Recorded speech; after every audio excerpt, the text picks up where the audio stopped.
Class 9 NCERT हमारा chapter है motion और उसमें हम लोग अब क्लास 2 देखते हैं। क्लास 2 हमारा इम्पॉर्टेंट है, motion along a straight line. तो इसमें हमें क्या क्या कॉन्सेप्ट पढ़ने हैं, तो डिस्टेंस पढ़ना है क्या है, डिस्प्लेसमेंट पढ़ना है क्या है, स्पीड पढ़ना है क्या है, वेलोसिटी पढ़ना है क्या है, यूनिफॉर्म मोशन पढ़ना है क्या है, नॉन यूनिफॉर्म मोशन पढ़ना है क्या है और एक्सेलरेशन पढ़ना है क्या है। ठीक है, बेसिक पढ़ना है, 11th में और डिटेल में पढ़ना है। तो अभी हम लोग धीरे धीरे आगे बढ़ते हैं। तो यहाँ पर एनसीईआरटी में इसको अच्छे से बताया गया है, तो एक बार आप एनसीईआरटी रीडिंग शुरू से ज़रूर करिएगा। हो सकता है कुछ कुछ बातें आपको समझ नहीं आए, कोई दिक्कत नहीं, पर आप उसको पढ़ के आगे बढ़ जाइएगा। आप फिर 11th में इसको और अच्छे से पढ़िएगा। जैसे हमने पिछली बार देखा था कि जब भी हमें किसी का पोजीशन बताना है कि ये कितना दूर है, ठीक है, तो हम लोग एक रेफरेंस पॉइंट लेते हैं। तो मान लेते हैं वो रेफरेंस पॉइंट ओ है, ओ से शुरुआत होगी, ठीक है। और यहाँ पर हमारे पास एक जगह है जिसका नाम सी है, वो 25 किलोमीटर दूर है ओ से। एक बी है, वो 35 किलोमीटर दूर है, और ए है वो 60 किलोमीटर दूर है, यहाँ पर शो किया गया। तो हम लोग देखते हैं डिस्टेंस और डिस्प्लेसमेंट बहुत इंपॉर्टेंट कॉन्सेप्ट है। कन्फ्यूजन होता है कौन ज़ीरो हो सकता है, कौन नहीं हो सकता है, बड़ा कौन होता है, छोटा कौन होता है, कैसे निकालते हैं, फॉर्मूला क्या होता है, final position minus initial position, ये सब कुछ चीज़ें आती हैं, हम लोग देखते हैं। तो पहले हम लोग मान लेते हैं कोई एक इंसान है, वो क्या करते हैं, ऑब्जेक्ट हम लोग मान लेते हैं, जनरली ऑब्जेक्ट हम लोग कह देते हैं फिजिक्स में। तो कोई ऑब्जेक्ट है, वो ओ से शुरू हुआ, ठीक है। अब देखिए ये ओ है, पर ये ज़ीरो है, ये ज़ीरो है, ये 5 है, ये नंबर वाला है, और ये ओ है, ठीक है। दोनों एक जैसा लिखते हैं, पर एक लेटर है, एक नंबर है। और ऑब्जेक्ट को भी हम लोग ओ से लिखते हैं, ठीक है। तो हम लोग को थोड़ा ध्यान देना है, क्योंकि तीनों ओ से शुरू हो रहा है ना, नंबर भी ज़ीरो ओ, और ओरिजिन भी ओ, और ऑब्जेक्ट भी है, तो ध्यान रखना है। तो यहाँ पर ये आपका ओरिजिन है। तो एक ऑब्जेक्ट क्या है, ओ से शुरू होता है, सी पर जाता है, फिर बी पर जाता है, फिर ई पर जाता है। तो यहाँ देखते हैं कि यहाँ से शुरू हो रहा है, तो सबसे पहले वो कहाँ गया, सी पर गया, मतलब यहाँ गया। फिर सी के बाद वो बी पर गया, और बी के बाद वो ए पर गया, है ना। तो अब हम लोग डिस्टेंस निकालते हैं। डिस्टेंस का मतलब होता है दूरी, टोटल पाथ लेंथ, मतलब वो जितनी दूर गया सबको जोड़ देते हैं। तो हम लोग देखते हैं, सबसे पहले वो ओ से सी गया तो ओ सी, फिर वो सी से बी गया तो सी बी, या बी सी भी लिख सकते हैं, पर सी बी देख रहे हैं हम लोग, कंटिन्यू कर रहे हैं आगे। फिर वो बी से ए गया तो बी ए। अब ओ सी, सी बी और बी ए। देखिए ओ सी हमारे पास कितना है, तो 25 किलोमीटर है। फिर हमारे पास सी बी कितना है, तो बी 35 पर है और सी 25 पर है, तो हम लोग घटा देते हैं, ठीक है। ये सब ध्यान रखिएगा, 35 माइनस 25 10, आप देख भी सकते हैं, 5 और 5 10। उसके बाद बी ए, तो बी ए हो जाएगा कितना, 35 से 60, तो 60 माइनस 35, तो आपका 25 फिर से हो जाएगा, 25 किलोमीटर 10। तो ओ सी 25 है, सी बी 10 है, और बी ए 25 है। तो कॉमन मिस्टेक होती है कि हम यूनिट भूल जाते हैं।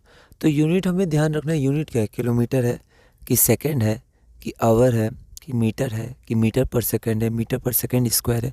क्योंकि यूनिट से पता चलता है कि क्वांटिटी कौन सी है, कौन सी फिजिकल क्वांटिटी है। तो यहाँ पर डिस्टेंस हो गया 60 किलोमीटर। अब एक आता है डिस्प्लेसमेंट। डिस्प्लेसमेंट में बस ये पता करना होता है कि वो शुरू में कहाँ था और एंड में कहाँ है, वो कहाँ कहाँ से गया, वो टोटल पाथ लेंथ नहीं पता करनी होती है।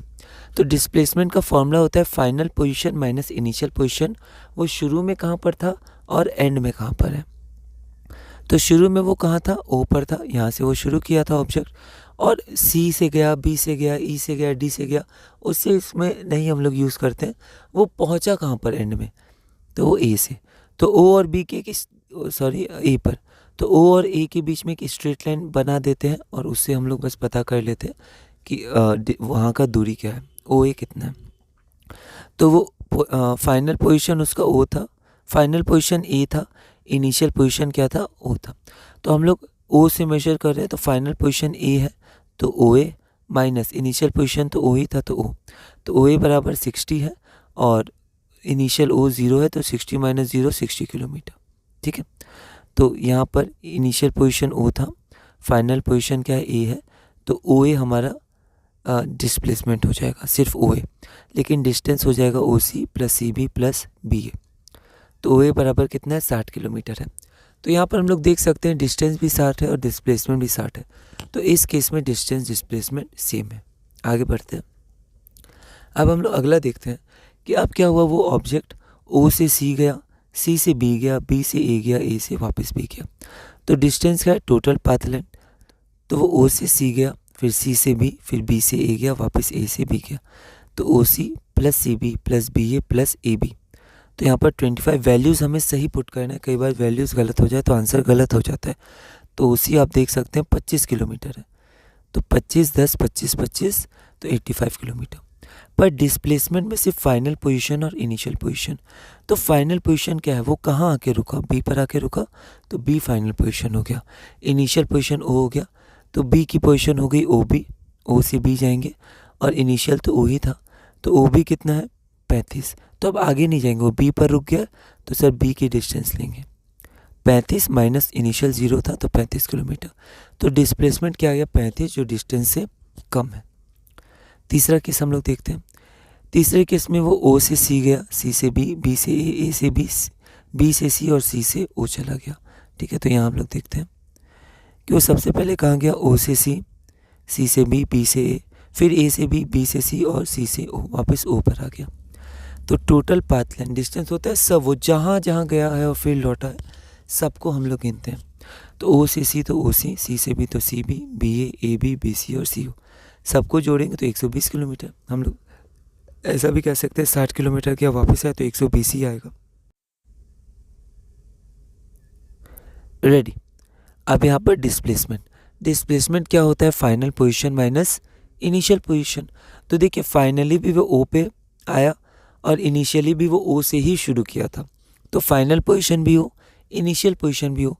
तो यहाँ पर ये ओ है, ओ माइनस ओ, या दो ले रहे हैं ओ ए ओ बी, तो आप इसमें भी दो लेटर ले सकते हैं, ओ ओ माइनस ओ ओ।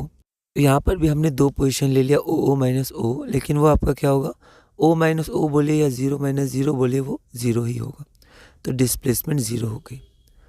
तो यहाँ पर हम लोग देखते हैं डिस्प्लेसमेंट होता क्या है। The shortest distance measured from the initial position to the final position of an object is known as displacement. तो ऑब्जेक्ट इनिशियली कहाँ पर है और फाइनली कहाँ पर है। तो ऑब्जेक्ट इनिशियली कहाँ पर है, शुरू में कहाँ था, और फाइनली कहाँ वो पहुँचा, उनके बीच में जो डिस्टेंस होती है उसे डिस्प्लेसमेंट कहते हैं। अब जो डिस्प्लेसमेंट होता है वो डिस्टेंस से छोटा होता है या बराबर होता है, पर कभी भी डिस्टेंस डिस्प्लेसमेंट से बड़ा नहीं होता है। तो डिस्टेंस डिस्प्लेसमेंट में छोटा या बराबर होता है, डिस्टेंस से कभी डिस्प्लेसमेंट बड़ा नहीं होता है। अब डिस्प्लेसमेंट 0 हो सकता है, हमने देखा, और पर डिस्टेंस कभी भी 0 नहीं हो सकता है।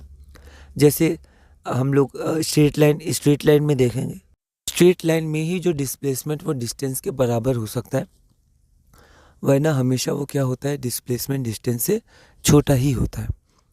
अब जैसे एक न्यूमेरिकल वैल्यू आती है या मैग्नीट्यूड एक यूनिट आती है, जैसे मैंने लिखा 20 किलोमीटर, तो यहाँ पर 20 को बोलते हैं न्यूमेरिकल वैल्यू या फिर मैग्नीट्यूड, और किलोमीटर को हम लोग यूनिट बोलते हैं। ठीक है, अब अगला है ट्रू और फॉल्स। हमें ट्रू और फॉल्स बताना है। Displacement can not be 0, displacement 0 नहीं हो सकती, पर ये गलत है, हमने देखा था। अगर initial position final position same हो जाए तो डिस्प्लेसमेंट 0 होती है, क्योंकि डिस्प्लेसमेंट होती है final position minus initial position, तो सेम है तो 0 हो जाएगी। तो ये फॉल्स हो गया, क्योंकि डिस्प्लेसमेंट 0 हो सकती है। The magnitude of displacement is greater than the distance travelled by the object.